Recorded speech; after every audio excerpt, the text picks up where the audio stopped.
ॐ नमो भगवते वासुदेवाय। ॐ नमो भगवते वासुदेवाय।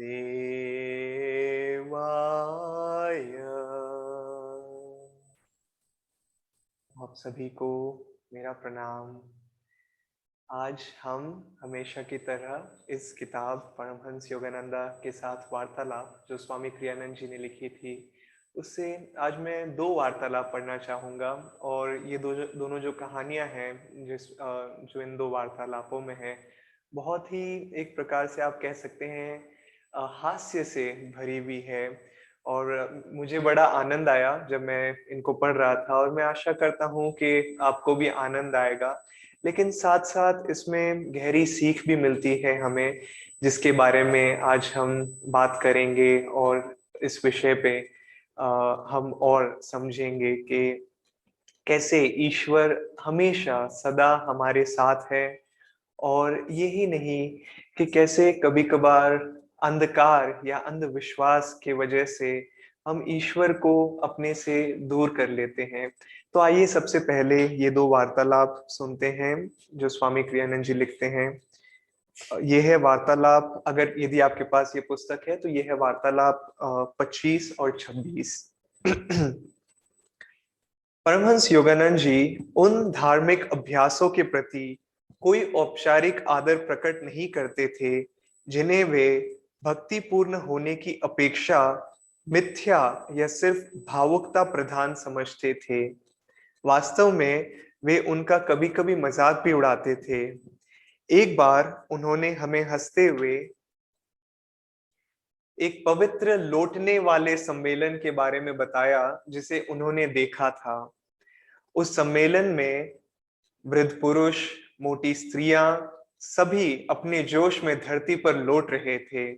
उन्होंने सोचा कि पवित्र आत्मा उन्हें प्रेरित कर रही है, पर वास्तव में भावुकता की अपवित्र आत्मा उनसे ऐसा करवा रही थी। भक्ति आंतरिक होनी चाहिए। जब इसे बाहर प्रवाहित होने दिया जाता है तो ये भावुकता बन जाती है। भावुकता पूर्ण भक्ति अपने अतिरेक में व्यक्ति को और अधिक भ्रम में ले जाती है। उत्तेजना पवित्र प्रेम के दीपक को केवल बुझाती है। उन्होंने टिप्पणी की, ईश्वर भी विनोद प्रिय है। सभी मानव उसके बच्चे हैं। जब वह उनको हास्यपूर्ण ढंग से काम करते देखता है तो वह आनंद क्यों न ले। मैं एक बार यहाँ पे रुकना चाहूंगा दोस्तों। ये था पहला वार्तालाप जो था 25वां। और जैसे योगानंद जी कह रहे हैं यहाँ पे कि भक्ति जो है वो सिर्फ भावुकता से नहीं भरी हुई होनी चाहिए, लेकिन भक्ति से भरी हुई होनी चाहिए। और इन दोनों में क्या फर्क है? भक्ति वो स्थिति है जब वो जो आप कह सकते हैं वो बात हो रही है, जो संबंध हो रहा है ईश्वर के साथ में, वो आंतरिक है। वो उसको किसी बाहरी रूप की आवश्यकता नहीं है। और यदि बाहरी रूप की आवश्यकता भी हो तो वो इस प्रकार भावुकता में नहीं बदल जाती है। कई महान संतों ने कहा है कि ध्यान में हम इस अवस्था में पहुंच जाते हैं जहां बात करना या किसी प्रकार का शब्द कहना अपनी भक्ति को प्रकट करने के लिए मुश्किल हो जाता है, क्योंकि वो भक्ति इतनी आंतरिक हो जाती है और इतनी स्थिर या शिथिल, या आप कह सकते हैं एकदम एक प्रकार से किसी भी प्रकार का मूवमेंट या किसी भी प्रकार का, जैसे एक लहर है, एक तालाब है तो उस तालाब में किसी भी प्रकार का मूवमेंट या लहर नहीं बह रही है। वो बिल्कुल एक प्रकार से आप कह सकते हैं कि स्थिर हो चुकी है। और हम सब जानते हैं दोस्तों कि कई बार अंधविश्वास के नाम पे धर्म में कई सारी चीजें की जाती है कि ये करो तब जाके तुम धर्म के धर्म को लाभ पाओगे, इस धर्म का लाभ पाओगे, या इस क्रिया को करने से तुम्हें ये लाभ मिलेगा। लेकिन हकीकत में हाँ, इन सब चीजों का आप कह सकते हैं कि कुछ हद तक इन सब चीजों से शायद बेनिफिट मिले, शायद लाभ मिले। लेकिन जो चीजें हमें या जो भी चीज हमारी ऊर्जा को बाहर की ओर लेके जाती है, वो हकीकत में आध्यात्मिक नहीं है और धार्मिक भी नहीं है। और फिर फर्क नहीं पड़ता है कि कौन सा धर्म है। ऐसे कहने में कई लोग क्रिश्चियन भी हैं, कई लोग मुस्लिम भी हैं, कई लोग हिंदू भी हैं, लेकिन सिर्फ एक धर्म में या एक परिवार में पैदा होने से हम सच्चे हिंदू या सच्चे ईसाई या सच्चे मुसलमान नहीं बन जाते हैं। जैसे एक संत का कहना था कि कई लोग अपने आप को कहते हैं कि वो धार्मिक है, और वो शायद कहते हैं कि मैं हिंदू हूँ या मुसलमान हूँ या क्रिश्चियन हूँ, लेकिन हकीकत में कितने लोग सच में इस धर्म का पालन कर रहे हैं। और सच में हम किसी धर्म का कब पालन कर रहे होते हैं दोस्तों? जब हम अपनी शक्ति को आंतरिक लेके जाते हैं, आध्यात्मिक ऊर्जा को आंतरिक लेके जाते हैं, और ऊपर की ओर ईश्वर को अपने आप को पूरी तरह से समर्पित कर लेते हैं।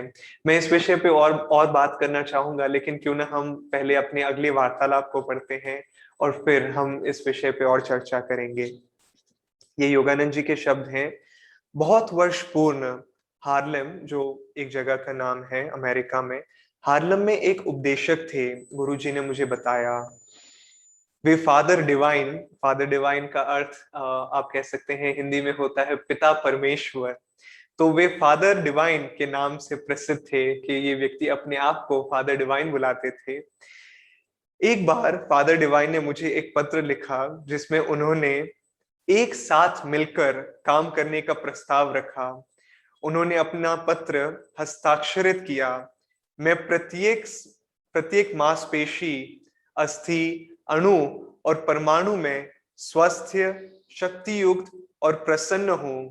उन दो शब्दों, जो ये दो शब्द थे, और परमाणु को उन्होंने प्रबलता से 3 बार रेखांकित किया था। मुझे पता चला कि उनकी कुर्सी के पीछे उनकी कुर्सी के पिछले भाग में गॉड मतलब ईश्वर शब्द उत्कीर्ण था, किया हुआ था। यह स्मरण कर गुरुजी मनोविनोद में धीरे से हंसे। कई बार दोस्तों हम पाते हैं कि लोग अपने आप को गुरु के रूप में प्रस्तुत करते हैं, या कभी कभार लोग अपने आप को ईश्वर के रूप में प्रस्तुत करते हैं। जैसे हम इस कहानी में देख सकते हैं कि इस व्यक्ति ने अपने आप को सबसे पहले तो लोगों को बोला कि मैं फादर डिवाइन के नाम से मुझे बुलाओ, या पिता परमेश्वर। और यही नहीं, अपनी कुर्सी के पीछे उन्होंने क्या अक्षर लिखाए थे? गॉड, यानी ईश्वर, यानी प्रभु। और दोस्तों कितनी बार हम लोग इन ऐसे व्यक्तियों से मिलते हैं, चाहे उनकी वीडियोस देखते हैं या उनके बारे में सुनते हैं, या उनसे कभी कभार मिलना भी होता है, जो अपने आप को ईश्वर के साथ कहना चाहते हैं कि मैं ईश्वर हूँ, मैं ईश्वर के साथ एक हूँ। और योगानंद जी अक्सर कहा करते थे, या कम से कम एक बार उन्होंने अपने एक शिष्य से कहा था, कि जो कहते हैं कि वे ईश्वर हैं वो ईश्वर नहीं है, और जो कहते हैं कि वे ईश्वर नहीं है वो भी ईश्वर नहीं है। क्योंकि जो भी व्यक्ति ईश्वर के साथ एक होता है, वो कभी इन चीजों को बाहर व्यक्त नहीं करता है, वो इन चीजों को बताता नहीं है। तो दोस्तों ईश्वर हमारे साथ हमेशा रहते हैं। बात यह है कि हमें उन्हें बाहरी रूप में नहीं देखना चाहिए, बल्कि आंतरिक रूप में खोजना चाहिए। चाहे जीसस हो, चाहे कृष्ण भगवान हो, चाहे कोई भी, बुद्ध हो, भगवान महावीर हो, सब हमेशा हमारे साथ हैं, हमसे बात करना चाहते हैं, हमें आप कह सकते हैं कि मार्गदर्शन देना चाहते हैं। लेकिन क्या हम उनकी आवाज सुनने के लिए तैयार हैं? क्या हम अपनी ऊर्जा को इतना शिथिल कर सकें, इतना आप कह सकते हैं स्थिर कर सके अपनी चेतना को, कि हम उनके शब्द और उनका मार्गदर्शन देख सकें? एक कहानी है, और बहुत ही आप कह सकते हैं एक मीठी और मधुर कहानी है। जब, और स्वामी क्रियानंद जी ने कुछ बार और योगानंद जी ने भी इस कहानी के बारे में बताया था, कि एक महान क्रिश्चियन संत थे, सेंट एंथनी शायद उनका नाम था, और वो रेगिस्तान में कई वर्षों तक वो एकांत में रहते थे और वो प्रार्थना करते थे जीसस से। और दोस्तों कृष्ण, जीसस, ये सब एक ही है। बस ये है कि हम लोगों ने सब सब महापुरुष, चाहे जीसस हो, योगानंद जी हो, भगवान कृष्ण हो, गौतम बुद्ध हो, ये सब एक ही सीख सिखाते हैं हमें। ये आप कह सकते हैं मानवता है जिन्होंने इन सब लोगों के उपदेश को अलग अलग कर दिया है। लेकिन कहानी पे आते हैं कि क्योंकि ये जीसस के भक्त थे, क्राइस्ट के भक्त थे, ये इनसे रोज प्रार्थना करते थे, वर्ष के बाद वर्ष तपस्या की उन्होंने कई सालों तक। और फिर इतने साल हो गए, शायद मैंने एक बार स्वामी जी से सुना था कि उन्होंने 16 वर्ष तक वो तपस्या करते रहे और करते रहे और करते रहे। और हमेशा आप कह सकते हैं कि माया उनपे माया का प्रकोप रहता और माया उन्हें डराने की कोशिश करती अलग अलग रूप में। और उनकी तपस्या बढ़ती गई और बढ़ती गई। और अंत में कई वर्षों के बाद में माया अपना प्रभाव और कठिन करती रही और उनपे हावी हो गई। और अपनी प्रार्थना में वो जोर जोर से अपने अंदर, बाहरी रूप में नहीं, अपने भीतर जीसस को बुलाते रहे। और फिर अंत में जीसस आए और उन्होंने कहा कि क्या हुआ एंथनी? और एंथनी रोते हुए कहे कि ईश्वर, हे ईश्वर, मैं तुम्हें इतने वर्षों से बुला रहा था, मैं तुम्हारा नाम पुकारते पुकारते रो रहा था, तुम कहाँ थे? तुम कहाँ छिपे हुए थे? और क्राइस्ट ने कहा, और ये शब्द ईश्वर हमसे हमेशा कहते हैं कि मैं सदा तुम्हारे साथ में था, क्या तुम मुझे देख नहीं पा रहे थे? तो दोस्तों, ईश्वर हमारे साथ हमेशा रहते हैं। हमें बस अपने मार्ग पे एकदम पूरी एकाग्रता के साथ में चलना चाहिए। अपने मन को भटकने नहीं देना चाहिए इन अंधविश्वासों के साथ में। या कई बार लोग कहते हैं कि सारे आध्यात्मिक मार्ग एक है, सब कुछ एक ही तो है। और ये काफी बार इस बात को बोल के वो बहाना बना लेते हैं अपने आध्यात्मिक मार्ग पे पूरी तरह से न चलने का। कि क्योंकि काफी बार दोस्तों, एक आध्यात्मिक मार्ग को चल के, एक सच्चे आध्यात्मिक मार्ग को चुन के उस पे चलना अंत तक बहुत कठिन होता है। और क्योंकि उस कठिनाई का वो सामना नहीं करना चाहते हैं, वो कुछ देर एक मार्ग पे चलते हैं और फिर कहते हैं, अरे हाँ, मैं अब इस मार्ग पे चलता हूँ, अब मैं इस चीज को फॉलो करूंगा, अब मैं इस चीज पे आगे बढ़ूंगा। लेकिन हकीकत में वो अपने आप को, आप कह सकते हैं कि अंधकार में लेके जा रहे हैं। और आप भी जानते हैं, हर कोई आध्यात्मिक मार्ग, जो हर कोई सच्चा आध्यात्मिक मार्ग है, हर कोई सच्चा धर्म है, वो एक है। लेकिन जैसे इस कहानी में हमने देखा था, पिता परमेश्वर, या जिसने अपने आप को ईश्वर कहा, ये हकीकत में देखे तो एक आध्यात्मिक मार्ग भी नहीं है। लेकिन काफी बार लोग ऐसे, आप कह सकते हैं कि बहक जाते हैं। और बहक भी नहीं जाते हैं उन्हें, क्योंकि जब कोई सच्चा आध्यात्मिक मार्ग नहीं होता है, वो आसान लगता है। और वो सोचते हैं कि क्योंकि ये मार्ग आसान है, क्यों ना मैं चलने लग जाऊं इस मार्ग में। जब भी दोस्तों आपको लगे कि कोई भी मार्ग किसी भी दिशा में आसान लग रहा है, तो अपने आप को वापस अपने सच्चे आध्यात्मिक मार्ग पे चलने को कहो, अपने मन को, अपनी आत्मा को, अपने हृदय को। और कहो कि ईश्वर मुझे इस मार्ग पे लेके आए हैं, ये मेरे गुरु हैं, कठिन ही सही, यही वो मार्ग है जो मुझे ईश्वर तक लेके जाएगा। मैं अंत में दोस्तों इस कहानी के साथ में खत्म करना चाहता था जो योगानंद जी के जीवन में हुआ था। कि एक बार योगानंद जी ट्रेन में सफर कर रहे थे। और अक्सर योगानंद जी जब अमेरिका में थे, जब सिर्फ वो लेक्चर देते थे, उपदेश देते थे, तो सिर्फ उस समय वो अपने स्वामी के वस्त्र पहनते थे।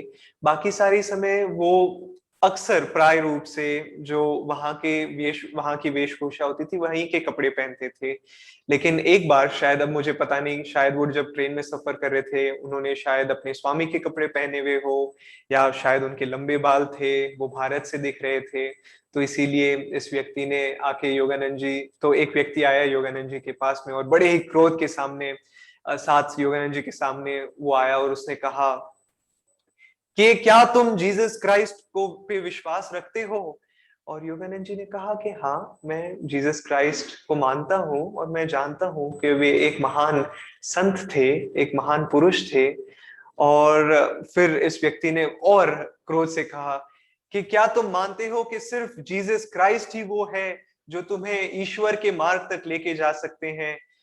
और योगानंद जी ने कहा कि मैं जानता हूं कि जीसस क्राइस्ट एक कई महान पुरुषों में से एक महान पुरुष है जो लोगों को ईश्वर के मार्ग तक लेके जा सकते हैं, लेकिन ईश्वर ने जीसस क्राइस्ट के अलावा कई महान पुरुषों को जन्म दिया, और मैं उन सब को मानता हूं और मैं उन सब के मार्ग पे चलना चाहता हूं और मेरे गुरुओं के मार्ग पे चलना चाहता हूँ। ये उनके एग्जैक्ट वर्ड नहीं थे क्योंकि मैं ट्रांसलेट कर रहा हूँ, लेकिन इसका जो सारांश था वो यही था।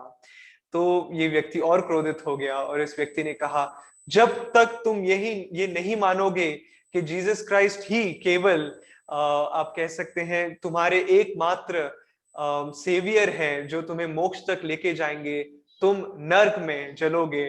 और इस समय ट्रेन में सब लोग देखने लगे और ये रोमांचक जो वार्तालाप हो रहा था इन दोनों के बीच में, ये कॉन्वर्जेशन जो चल रही थी, वो देखने लग गए। और फिर उन्होंने कहा, योगानंद जी ने कहा कि मैं शायद नर्क पहुंचते पहुंचते पहुंचूंगा, लेकिन मेरे मित्र, तुम नर्क पहले से ही पहुंच चुके हो।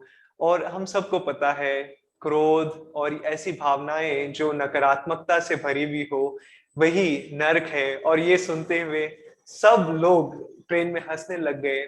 और दोस्तों, इस प्रकार के व्यक्ति ही होते हैं कभी कभार। और जब मैं कह रहा था कि कई लोग अपने आप को कहते हैं कि वो हिंदू हैं, वो क्रिश्चियन हैं, वो बुद्धिस्ट हैं, लेकिन ये व्यक्ति शायद चाहे अपने आप को क्रिश्चियन बता रहे थे, लेकिन वो क्रिश्चियन नहीं थे।